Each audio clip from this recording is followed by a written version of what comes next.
It's been a minute since we've checked in with our Man Hater podcast bitches, so let's dive right in. If I see a man and he's a 10 out of 10 on everything, Mhm. like he is at best actually an 8. So, yeah, wasn't it just a few weeks ago, my little hypocritical thunder cunt, where you and your lesbian chocolate tart co host were talking about how dehumanizing it is when men rate women on a scale from 1 to 10? All that superfluous banter you spewed from those cockholes below your nose for your man hater audience about how ranking women on a scale from 1 to 10 reduces complex, multidimensional human beings into a single superficial metric, thus objectifying women. How ranking women on a 1 to 10 scale was the epitome of ick.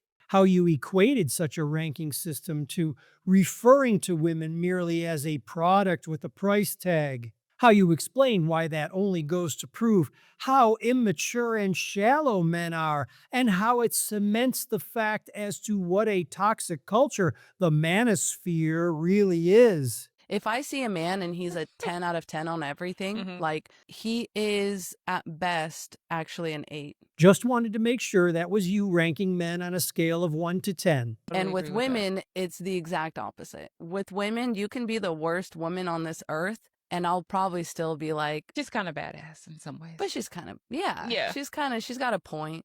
Yeah.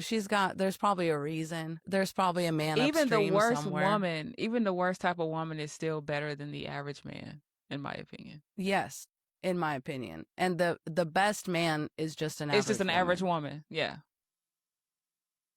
Even other men, like we've had a lot of men in our comments, like starting to agree and just being like, listen, I don't like it, but Mhm. it's true. Yeah, so those aren't men. Those are little cucks that want you to powder their diaper before you put them down for sleepy night time. They want you to let them invite their bully from work over to throttle your ass while they sit in the corner and suck their thumb. They sit on the couch watching The View until you tell them to get in the bedroom because mommy wants her snatch licked. We're not saying this stuff to shit on men, but it's like Like to shit on men. We got it. Loud and clear. A high percentage of all successful men are married. They always have to have a wife. Even if they're not going to treat that wife right, they still need one because the wife is going to do all of that free labor, emotional labor, physical labor, sexual labor, whatever. Free. Got it. So who's providing the income for all that free labor you provide, my little hot fudge and no ice cream psychopath? No perks for that emotional, physical, and sexual labor, as you call it? Certainly not your name brand purse and shoe collection, fridge and cupboards full of groceries, $6,000 monthly mortgage, 2-week annual vacations to far off destinations, $300 dinner outings twice a week so your whiny ass doesn't have to cook, your own walk in closet full of clothes, only half of which still fit your fat ass, your $45,000 Mini Cooper so you look cool taking the kids to soccer practice, $2,500 monthly membership to the tennis club so you can sit around drinking wine with your other cunt friends and man hate, $2,000 a month for your weekly visits to the fucking psychiatrist. Not the successful man, right? He's not providing any of that for your free whatever the fuck you're whining about. But let's talk about the real orangutan in the room regarding what you said. You equate the things a woman does for her husband as labor. Particularly disturbing is your reference to sexual labor. Is it any wonder why you contaminated vertical ham sandwiches have relationship or man problems? I have never heard a song by a man that I'm like, I don't think a woman could have performed this better. I don't think I've ever tasted chicken piccata with angel hair pasta and roasted asparagus prepared by a woman that a man couldn't have prepared just as well. What are men so upset about? Mhm. When I hear angry music made by men, I'm like, why? What could you Why possibly be upset about? why are you screaming? Why are you upset? Yeah. In a world that was built for you to succeed, why are you angry? What's there to be upset about? Oh, I don't know.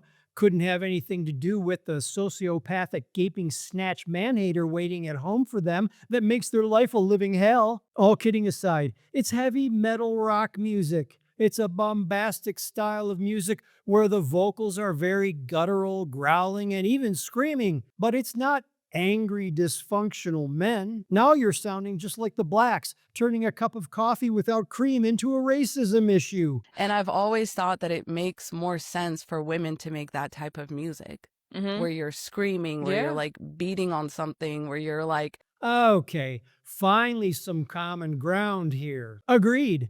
You bitches are much better suited for music related to screaming and going berserk. what did you do all day? You went to work for 40 hours while your wife ran the household and kept the children alive 24/7? Because there's no greater pressure. Unless, I mean, I don't know what kind of job you'd have to have as a man to have like the same amount of pressure as keeping small children alive. Just so you know, it's because literally almost any other job is easier. Yeah, so let's see. Stay at home mom. Make the kids breakfast, drive them to school, stop at Starbucks for a latte, play tennis with another stay at home mom, enjoy a Cobb salad at the racket club for lunch, vacuum the house, clean 2 bathrooms, pick the kids up from school, prepare and serve dinner, get the kids ready for bed, surf and comment on TikTok videos until bedtime, all while nothing but the grace of God kept the small children alive. I can see where that would be far more pressure than, let's say, being a first responder, constantly handling volatile, dangerous situations, working irregular shifts, and being subject to frequent trauma and death, or roofing homes in all types of unbearable weather conditions for 8 to 10 hours a day. How about that 14-hour complex brain surgery where critical nerves and major blood vessels are entangled within a large tumor? Or flying a 32-hour B-2 bomber mission from the US to the Middle East and back without being able to stand up and stretch your legs? Now, if your little cuck husband with a nose ring is a barista at Starbucks, then yeah, I can see where the stay-at-home mom thing could be almost as challenging. Shut the fuck up, you incessant human migraine. The fact that most men are like, I could never do what my wife does. She's so good with the kids. That alone should qualify him for a blowjob because that's the only reason he tells you shit like that.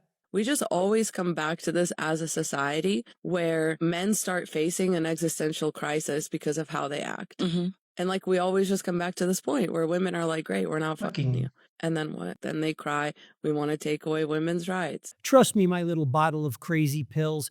We're not going to go to all the trouble to try and take women's rights away simply because you decided to use your pussy as a weapon and not fuck us. We're just going to go fuck your sister, your coworker, some drunk from the bar, or your best friend that's always wanted to fuck us ever since you confided in her about how good we are at dining on the bearded clam. Anyway, my little chocolate vanilla swirl tag team, here's a suggestion that should solve all your man problems. Just stop sitting in front of your microphones, imagining worst case scenarios and hurting your own feelings.